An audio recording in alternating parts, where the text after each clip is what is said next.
बाबा तेरी मुरली में सुख शांति का सार है, ज्ञान का अमृत है, जीवन का आधार है।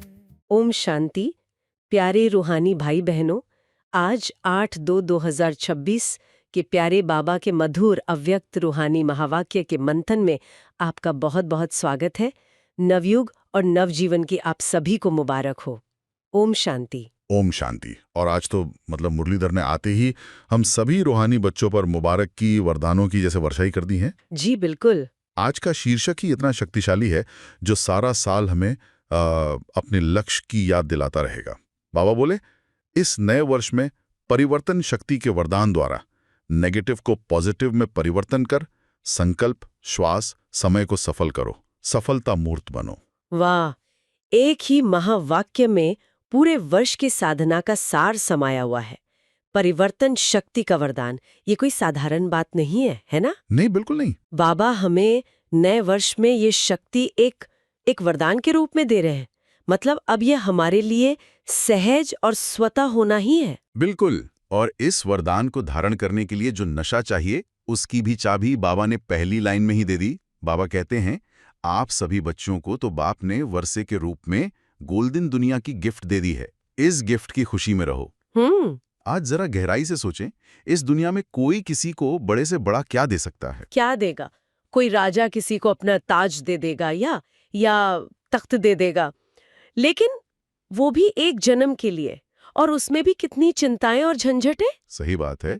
लेकिन हमें बाबा ने जो गिफ्ट दी है, 21 जन्मों का अविनाशी राज्य भाग्य, उस गोल्डन दुनिया की गिफ्ट के आगे ये ताज और तख्त तो जैसे धूल समान है। सचमुच, जब इस स्मृति में टिकते हैं तो दिल से एक ही आवाज आती है, शुक्रिया बाबा, वाह मेरा श्रेष्ठ भाग्य। वाह। बाबा ने इस निश्चय को और भी पक्का कराया कि ये गिफ्ट तो हमारा जन्मसिद्ध अधिकार है, और जो जन्मसिद्ध अधिकार होता है उसे दुनिया की कोई ताकत छीन नहीं सकती। कोई उसे टाल नहीं सकता। हाँ, कोई नहीं, ये अटल है, निश्चित है। और यही अविनाशी नशा हमें सफलता मूर्त बनाएगा।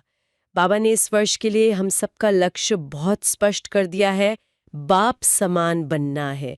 इसमें कोई अगर मगर या लेकिन नहीं, बनना ही है। बनना ही है। बनना ही है। जी। और बाबा सिर्फ लक्ष्य दे के छोड़ नहीं देते, वो मंजिल तक पहुंचने का सहज से सहज रास्ता भी दिखाते हैं। आज मुरलीधर ने इशारा दिया कि अगर बाप समान बनना है तो फॉलो फादर करो। ब्रह्मा बाबा को देखो। हाँ, ब्रह्मा बाबा को देखो। आज बाबा ने प्रश्न भी पूछा कि बाप समान बनने के लिए ब्रह्मा बाबा ने क्या किया, और उसका जवाब भी इतना सुंदर और इतना सहज दिया। बाबा ने कहा, ब्रह्मा बाप ने अपना हर खजाना सफल किया, एक एक सेकंड सफल किया, एक एक श्वास सफल किया, और एक एक संकल्प सफल किया, कुछ भी व्यर्थ नहीं गवाया। इसी विधि से वो संपूर्ण बने, सफलता मूर्त बने। और बाबा चाहते हैं कि इस वर्ष सफलता हमारे गले का हार बन जाए। हम जो करें, जहां कदम रखें, सफलता हमारे साथ हो। वाह। इसके लिए बाबा ने आज खजानों को सफल करने का जो भविष्य का रिटर्न बताया, वो तो कमाल का है। सच में सुनकर बुद्धि योग में नाचने लगती है। बाबा ने कितना सुंदर हिसाब समझाया। अगर हम संगम पर अपना समय सफल करते हैं तो भविष्य 21 जन्मों के लिए हमें राज्य भाग्य का फुल समय मिलता है। कोई अकाले मृत्यु नहीं, कोई दुख नहीं, पूरे 150 वर्ष का सुख। और अगर हम श्वासोश्वास बाबा की याद में रहकर अपने श्वास सफल करते हैं तो उसका रिटर्न है 21 जन्मों के लिए निरोगी काया का वरदान। ऐसी काया जिसे कभी कोई बीमारी छू भी नहीं सकती, सदा स्वस्थ, सदा फर्स्ट क्लास। और सबसे बड़ा खजाना, ज्ञान का खजाना। ज्ञान यानी समझ। जब हम इस समझ को अपने जीवन में धारण कर सफल करते हैं तो भविष्य में हम इतने समझदार, इतने स्वसत्ताधारी बन जाते हैं कि हमें अपना राज्य चलाने के लिए वजीरों की या सलाहकारों की भी जरूरत नहीं पड़ती। वाह, स्वयं ही अखंड, अटल और निर्विघ्न राज्य के मालिक। इसी तरह बाबा ने शक्तियों के खजाने के बारे में बताया। अगर हम अपनी शक्तियों को स्व परिवर्तन और विश्व सेवा में सफल करते हैं तो भविष्य राज्य में हमें सर्व शक्तियां नेचुरल रूप से प्राप्त होती हैं। और गुणों का खजाना, जब हम यहाँ गुणों का दान करते हैं, हर आत्मा के प्रति शुभ भावना रखते हैं, तो 84वें जन्म के अंत तक भी हमारे जड़ चित्रों की महिमा सर्वगुण संपन्न 16 कला संपूर्ण गाई जाती है। कितनी बड़ी कमाई है। एक जन्म की मेहनत और अनेक जन्मों का फल। अपार कमाई है। और आज इन सब बातों को सुनते हुए मधुबन का दृश्य आंखों के सामने आ रहा है।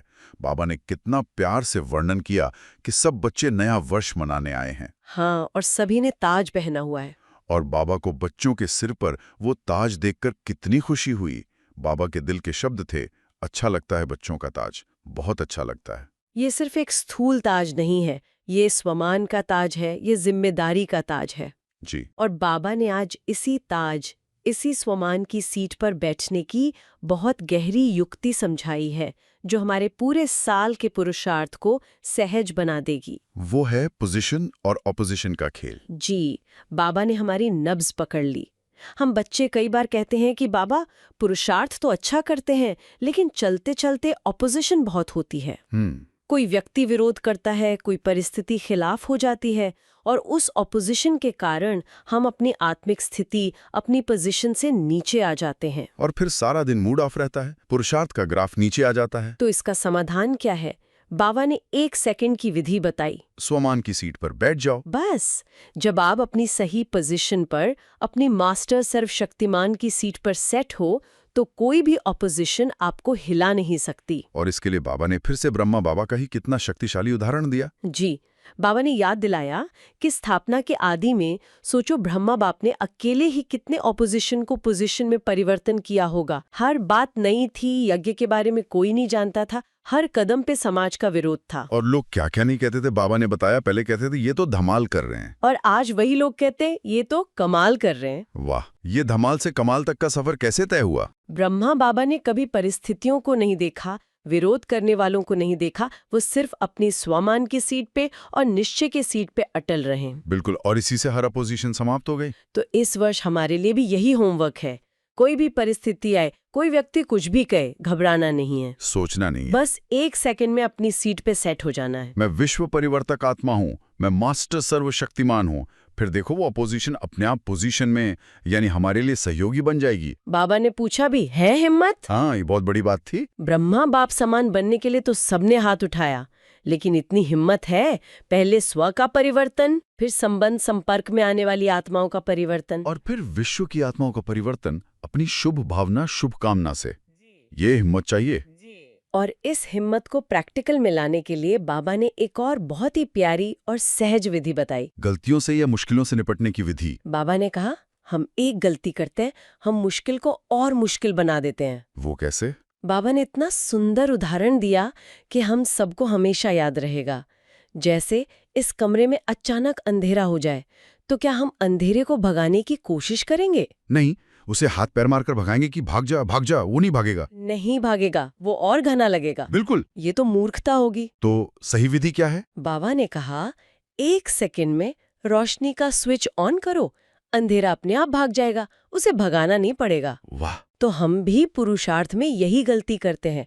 जब कोई माया का विघ्न आता है, कोई गलती हो जाती है, तो हम उसके क्यों, क्या, कब, कैसे में चले जाते हैं। हाँ, ये क्यों हुआ, ऐसा नहीं होना चाहिए था, उसने ऐसा क्यों किया। और इस क्यों के कीचड़ में हम और फंसते जाते हैं।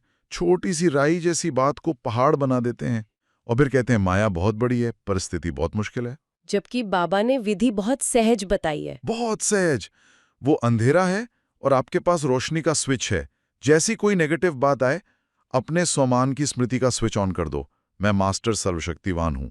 अपने इस स्मृति की सीट पर बैठ जाओ। हाँ, जब सीट पर सेट हैं तो अपसेट हो ही नहीं सकते। बाबा ने कहा बिना सीट के ही अपसेट होते हैं।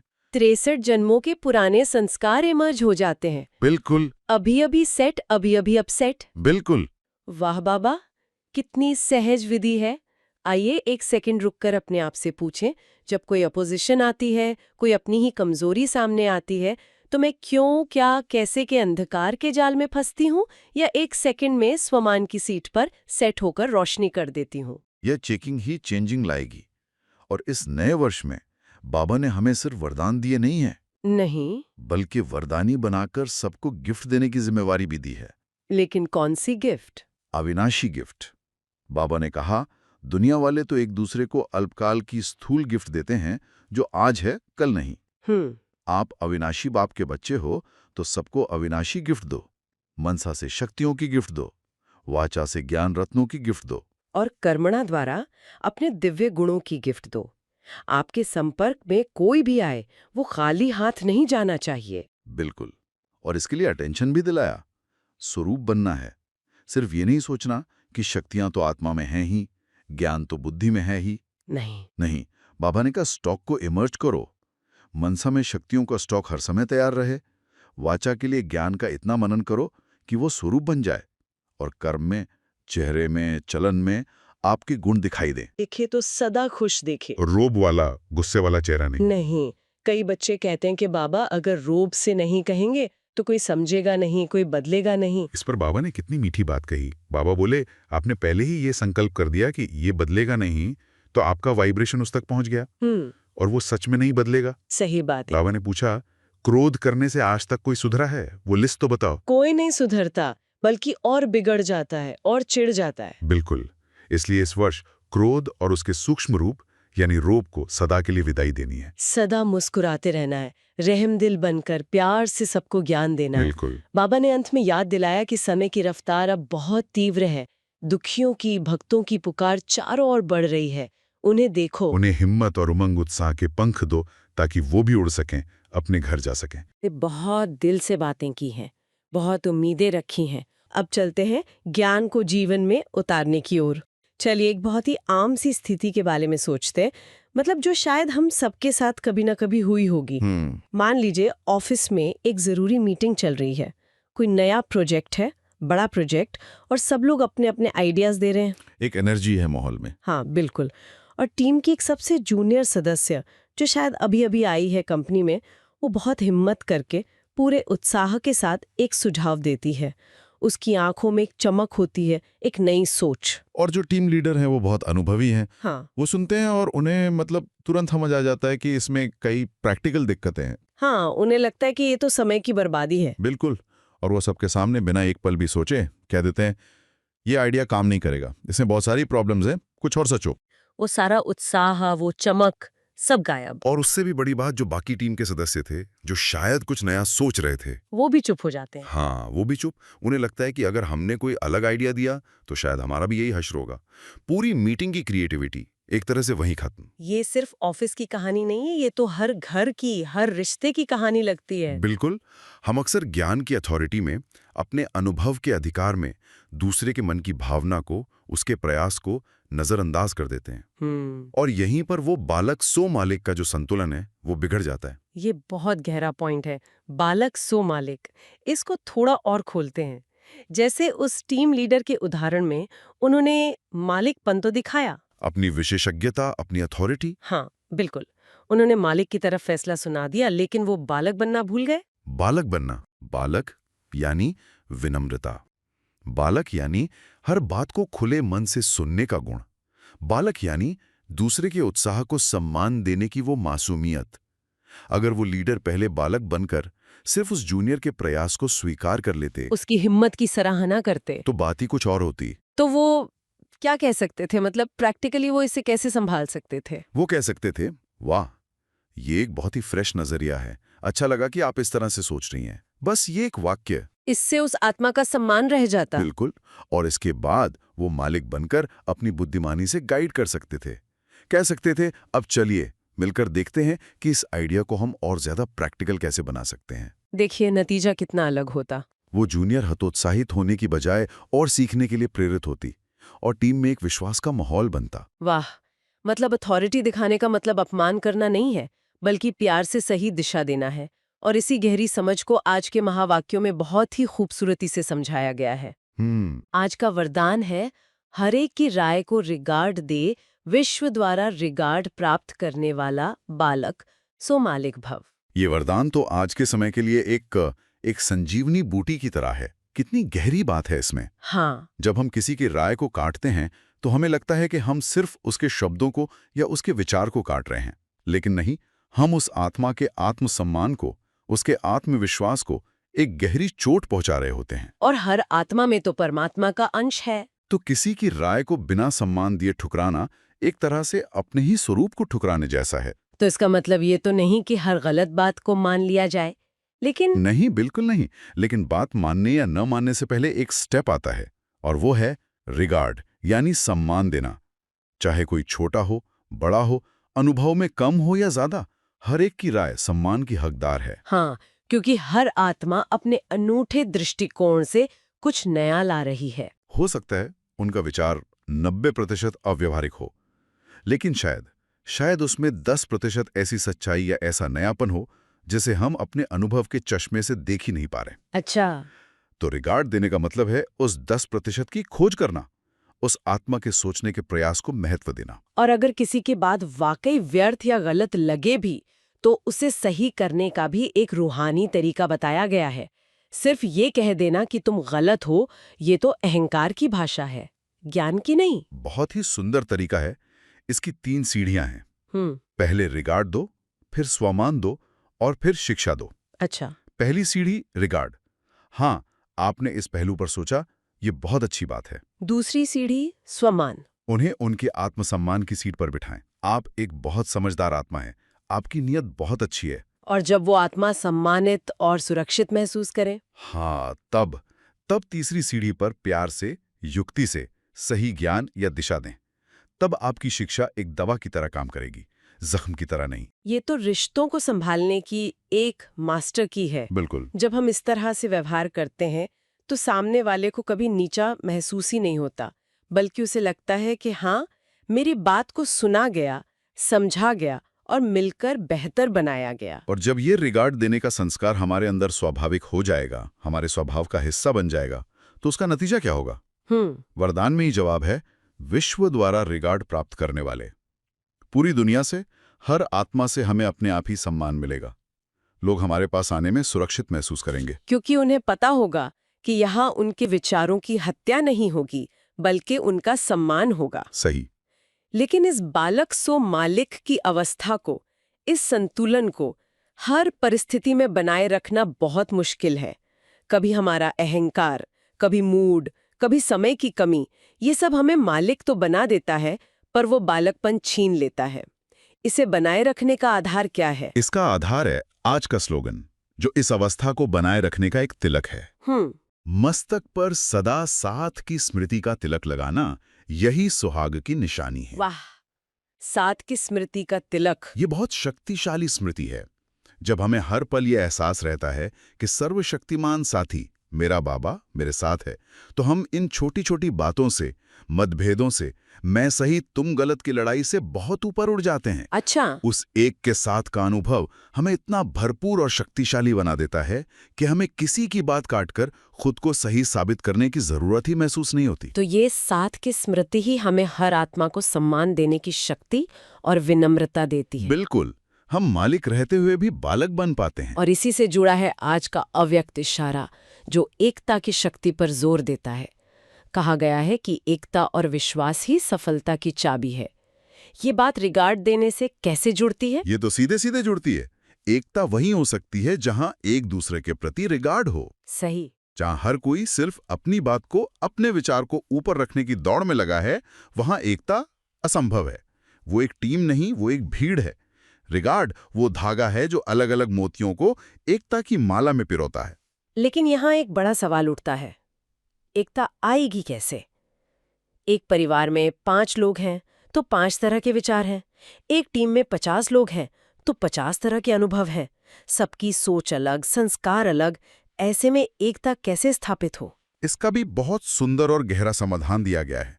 एकता के लिए 2 बातें धारण करने को कही गई हैं, जो एकता का आधार हैं। क्या है वो? पहली है एकनामी बनना। एकनामी, इसका क्या अर्थ हुआ? एकनामी बनना यानी हर आत्मा में, हर बात में, हर परिस्थिति में उस एक परमात्मा का नाम, रूप और गुण देखना। अच्छा। जब हम उस जूनियर सदस्य में भी उसी एक की रचना देखते हैं, जब हम उस अनुभवी लीडर में भी उसी एक की शक्ति देखते हैं, जब हम किसी के गलत लगने वाले सुझाव में भी उसी एक की प्रेरणा का कोई छिपा हुआ अंश देखने की कोशिश करते हैं, तो भिन्नता खत्म होने लगती है। हमारी नजर ये मेरा विचार है, ये उसका विचार है से हटकर सब कुछ एक की प्रेरणा से है पर टिक जाती है। बिल्कुल, जब हर आत्मा में एक ही बाप का बच्चा देखेंगे तो भिन्नता और मतभेद कहाँ टिकेंगे? ये तो नजरिए में पूरा 180 डिग्री का बदलाव है, मेरा तेरा से सब एक का। और दूसरी बात है इकोनॉमी करना। इकोनॉमी यानी बचत करना। किस चीज की? अपने संकल्पों की, अपने समय की, अपनी ऊर्जा की और अपने ज्ञान के खजाने की इकोनॉमी। सोचिए, हम दिन भर में कितनी मानसिक ऊर्जा व्यर्थ संकल्पों में गवा देते हैं। बहुत ज्यादा। उसने ऐसा क्यों कहा, मुझे वैसा कहना चाहिए था, ये सही है, वो गलत है। ये टकराव हमारी 90% शक्ति खत्म कर देता है। सही कहा। हमारी मानसिक बैटरी इसी में ड्रेन हो जाती है। जब हम इस ऊर्जा की इकोनॉमी करेंगे, जब व्यर्थ सोचने या व्यर्थ बहस में अपनी शक्ति नहीं गवाएंगे, तो हमारी वो बची हुई शक्ति एकता स्थापित करने जैसे श्रेष्ठ काम में लगेगी। जब हम कम बोलते हैं, सार में बोलते हैं, मीठा बोलते हैं, तो टकराव की संभावना अपने आप कम हो जाती है। तो जब सभी एक नामी बन जाएंगे, यानी सबको एक ही नजर से देखेंगे और इकोनॉमी वाले बन जाएंगे। हाँ, यानी अपनी ऊर्जा को व्यर्थ से बचाएंगे, तो सारी भिन्नता, सारे मतभेद उस एक की याद में समा जाएंगे। एकता फिर करनी नहीं पड़ेगी, एकता स्वाभाविक रूप से स्थापित हो जाएगी। बहुत सुंदर। तो रिगार्ड देना वो पहला कदम है जो एकता की नींव डालता है, और उस एकता के महल को बनाए रखने के लिए एक नामी और इकोनॉमी के दो मजबूत स्तंभ चाहिए। इस मंथन के अंत में आज की चर्चा के पॉइंट्स को लेकर एक क्विज तैयार की गई है। इसकी लिंक आपको डिस्क्रिप्शन में मिल जाएगी। इससे आज की शिक्षा कितनी याद रही, ये स्वयं चेक कर सकते हैं। और अब ज्ञान को सिर्फ मन में नहीं, कर्म मिलाने का समय है। एक संकल्प, एक प्रतिज्ञा जो हमारे आज के दिन को, हमारे हर संबंध को बदल सकती है। आइए, आज बाबा के सामने हम सब मिलकर एक दृढ़ संकल्प लें। मैं बालक सो मालिक बन, हर आत्मा की राय को दिल से रिगार्ड दूंगा दूंगी। यह एक बहुत शक्तिशाली संकल्प है। अगर हम सिर्फ आज एक दिन भी इसे 100% निभा लें, तो हम देखेंगे कि हमारे आसपास का माहौल कितना बदल जाता है। यदि आप भी इस रूहानी संकल्प में हमारे साथ हैं, तो कमेंट में लिखें रिगार्ड। आपका एक कमेंट आपके इस वादे को आपके अवचेतन मन में और भी दृढ़ता देगा। ओम सुख शांति। शांति का सार है, ज्ञान का अमृत है, जीवन का आधार है। बाबा की बोलों से सच्ची राहत मिलती है, मुरली की एक तारते दिल की कली खिलती है। बाबा तेरी मुरली में सुख शांति का सार है।